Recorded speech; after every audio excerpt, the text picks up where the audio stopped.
অধ্যায় 9 অনুশীলনী 9.3 3 নম্বৰ কুৱেশ্যনৰ পৰা আলোচনা কৰিম। কুৱেশ্যনটো কি কৈছে, -1, 1 বিন্দুটোৰ পৰা 12x + 6 = 5 × y - 2 ৰেখালৈ দূৰত্ব উলিয়াব কৈছে। প্ৰথমে আমি ৰেখাডালটো কি আছে 12x + 6 = 5 y - 2 এইটো আমি সৰলৰেখা আহিলে আমি নি ল'ম। কিমান হ'ব 12x 12 × 6 72 5y - 5 2 10 এটা 12x + 5y টো এফালে আনিলে আমাৰ মাইনাস হ'ল, আকৌ +72 - 2 আকৌ আনিলো +10 = 0 12x - 5y 72 + 10 82 = আমাৰ কিমান 0 এইটো আমাৰ সৰলৰেখাৰ আহিলে আমি নি ল'লো। তাৰপিছত আমাক কি কৈছে -1 1 বিন্দুটোৰ পৰা দূৰত্ব উলিয়াব কৈছে। আমাৰ দূৰত্বটো কি আছিল, আমাৰ এটা বিন্দুৰ পৰা ax + by + c/a² + b²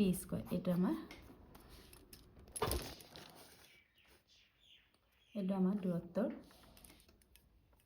সূত্ৰটো।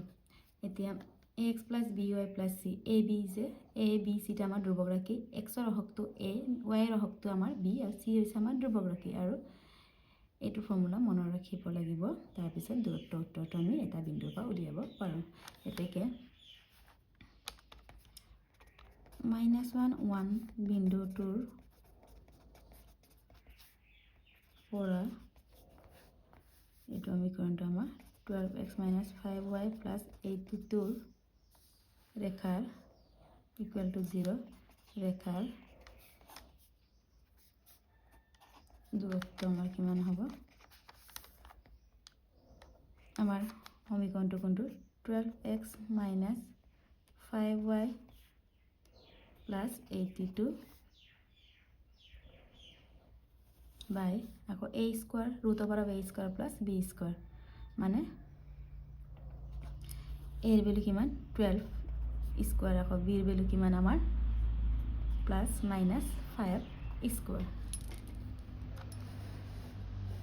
এইটো আকৌ x ৰ মান দিয়া আছে আমাৰ 12x ৰ ভেলু আমাৰ -1 মাইনাস আকৌ 5 y ৰ ভেলু কিমান দিয়া আছে 1 আকৌ +82 বাই এটা 12² আমাৰ কিমান হ'ব 144 -5² আমাৰ 25। এতিয়া 12 × -1 -12 বা আৰু দূৰত্ব বুলি ক'লে সদায় আমাৰ মডুলাছ চিনটো দিব লাগে, কাৰণ দূৰত্ব কেতিয়াবা নেগেটিভটো ওলাব পাৰে, দূৰত্ব কিন্তু আমাৰ নেগেটিভত নাথাকে, এইকাৰণে এইটো আমাৰ মডুলাছ চিন ব্যৱহাৰ কৰিব লাগে। এইটো কিমান হ'ল -5 × 1 5 আকৌ +82 বাই 144 + 25 169। এতিয়া -12 - 5 + 82 -12 - 5 -17 আকৌ +82 বাই স্কোৱাৰ ৰুট অফ 169 কিমান হয় আমাৰ 13।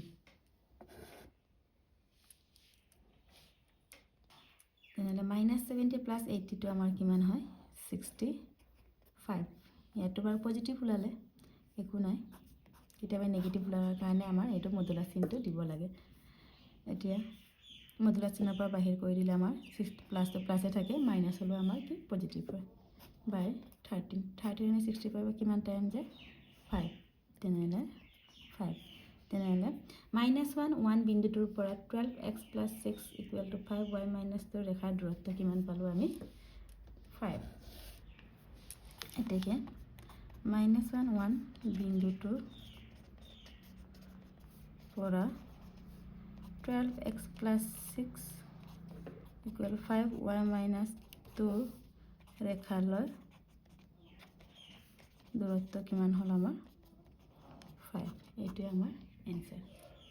এতিয়া নেক্সট প্ৰশ্নটো চাওঁ।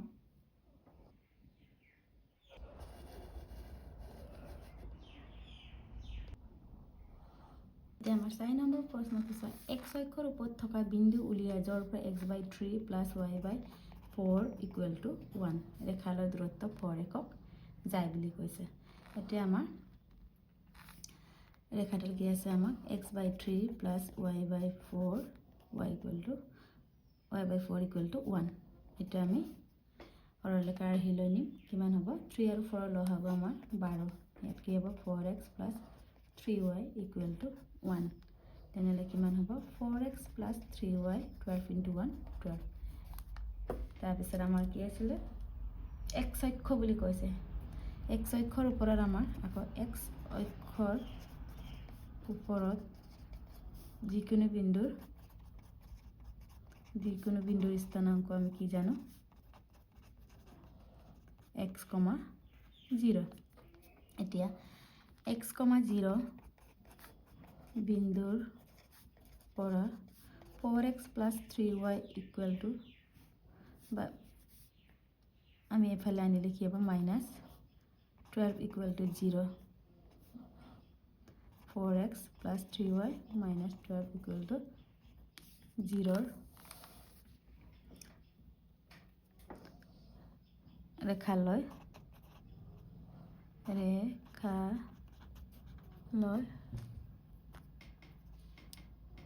দূৰত্ব কিমান হ'ব আমাৰ কি আছিল আমাৰ দূৰত্বটো 4x + 3y -12 মডুলাছ দিছোঁ আমি আকৌ a² + b²। a হৈছে x-ৰ কোএফিচিয়েণ্ট হওক আকৌ b হৈছে y-ৰ কোএফিচিয়েণ্ট কি আছে আমাৰ 3। আকৌ বিন্দুকেইটা আমি ইয়াত আকৌ বহাম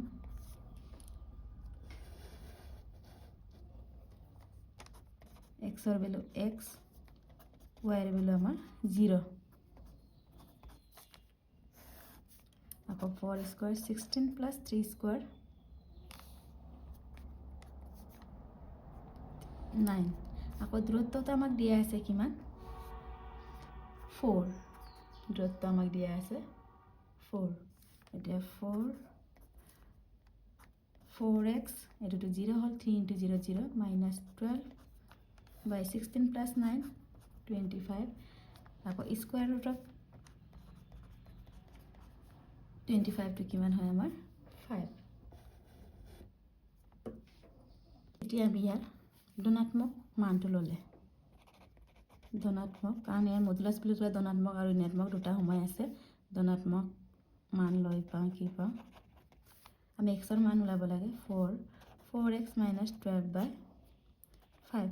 এতিয়া 4x -12 4 5 জাৰ 20 আকৌ 4x 20 মাইনাছ ডিফাৰেঞ্চ দিলোঁ প্লাছ হ'ল 12 আকৌ 4x 20 + 12 32 আকৌ x = 32/4 কিমান হ'ব x = 8।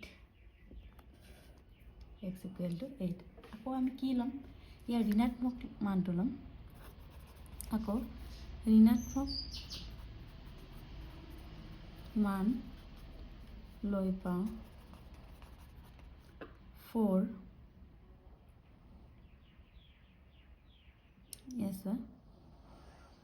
ঋণাত্মক মানটো 4x -12 =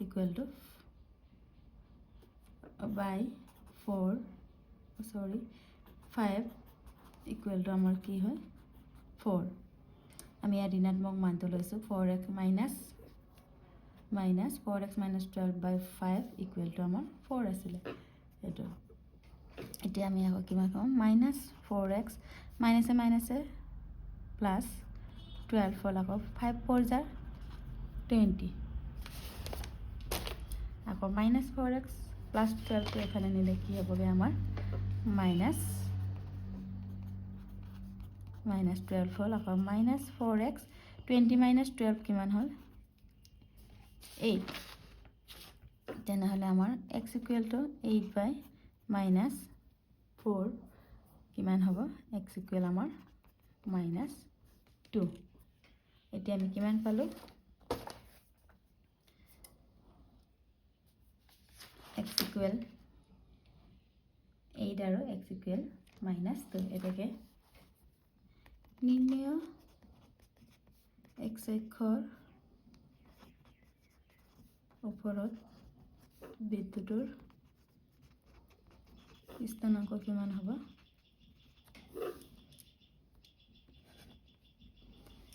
x ৰ ভ্যালু এবাৰ 8,0 আৰু x ৰ ভ্যালু -2,0 এইটো -2,0 এনেদৰে আমি উলিয়াব লাগে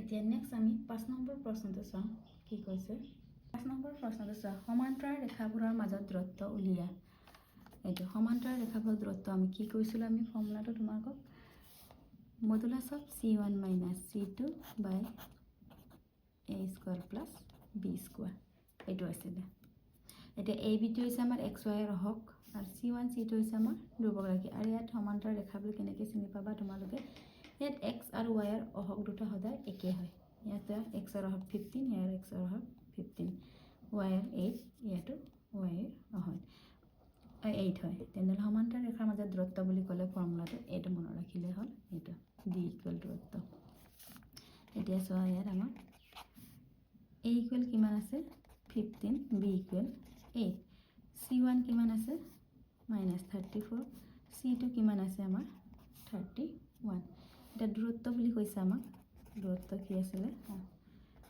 modulus of c1 - c2 by a square plus b square এইটো আমরা এটা মানখিনি বহাই দিম মানখিনি বহাই দিলে আমাৰ ডিটেইলছ আহিব এটো আমাৰ ৰিজাল্ট এতিয়া সো c1 ৰ ভ্যালু -34 c2 ৰ ভ্যালু 31 আকৌ a স্কয়াৰ a ৰ ভ্যালু হৈছে আমাৰ 15 স্কয়াৰ b ৰ ভ্যালু হৈছে আমাৰ 8 স্কয়ার 8 হয় এখানে 8 আকৌ স্কয়ার আছে 8 স্কয়ার হয় এটা -34 -31 কিমান হয় -65 minus plus symbol will be minus আকৌ 15 স্কয়ার কিমান হ'ব আমাৰ 225 plus 8 স্কয়াৰ কিমান আমাৰ 64 এটা 225 plus 64 ইয়াতে লিখিছো মই কিমান হ'বগে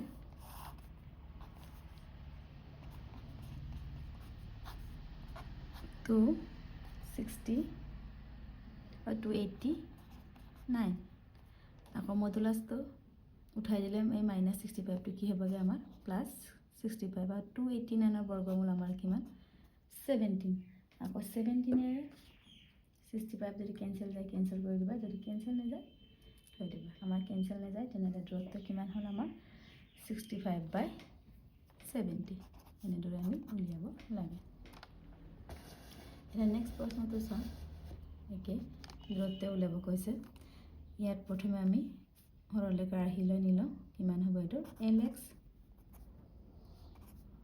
plus ly plus p = 0 আকৌ ইয়াতো ঠিক তেনেদৰে lx plus ly minus r = 0 এতিয়া ইয়াত কি আছে আমাৰ